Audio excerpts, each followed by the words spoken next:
je pars à la rencontre d'Al John, un matelot qui était à bord. Mais rien qu'en effectuant ce trajet, je prends un véritable risque. La nouvelle armée populaire se procure des financements pour les enlèvements et l'extorsion. L'organisation a tué de nombreux soldats américains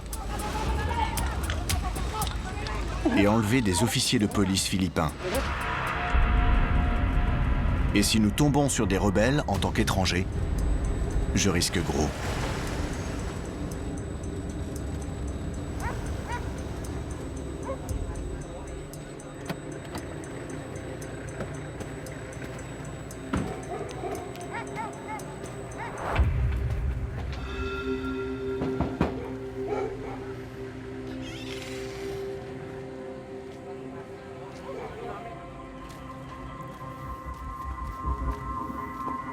Al John ne souhaite pas être filmé. Mais d'après lui, son jardin est sûr pour discuter, malgré la curiosité de ses voisins.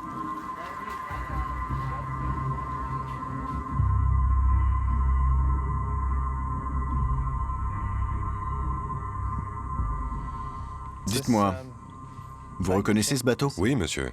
Ping Shin 101. Et vous étiez à bord le jour où il a coulé? Oui, monsieur. Racontez-moi le déroulement de l'histoire entre le moment où le Ping Shin quitte le port de Colombo et son naufrage. Le capitaine, le mécano et le maître d'équipage étaient déjà rentrés chez eux. Donc le capitaine et le maître d'équipage étaient déjà partis. Oui, Et à ce moment, un nouveau capitaine embarque. c'est ça. Le capitaine Grosbras n'était pas à bord quand le Ping Shin a coulé. Un informateur m'a déjà indiqué le nom du capitaine de remplacement, un certain Chen. C'est votre capitaine ici?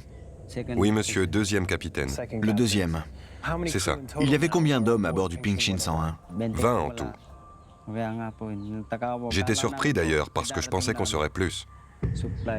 On n'a embarqué que quelques provisions à Colombo, mais pas d'appât. Vous avez quitté le port à 20, donc il manquait 10 personnes pour pêcher. Oui, monsieur. Et il s'est passé quoi? Vous partez en mer. J'étais dans ma cabine et j'avais mes écouteurs vissés sur les oreilles. Puis d'un coup, un gars de l'équipage entre dans la cabine et dit que quelque chose a explosé. Je suis allé voir.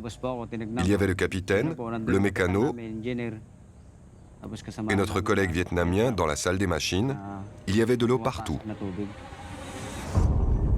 Il ne voulait pas nous dire ce qui s'était passé, mais on était bien inquiets. Puis le capitaine a tiré des fusées de détresse pour qu'on nous repère. Le canot de sauvetage a été mis à l'eau et il nous a dit de sauter.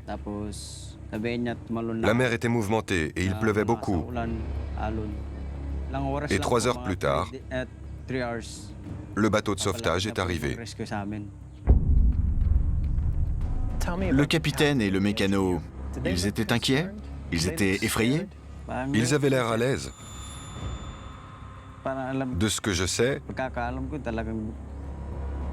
c'était volontaire. Vous pensez qu'ils ont volontairement fait couler le navire? Oui, monsieur,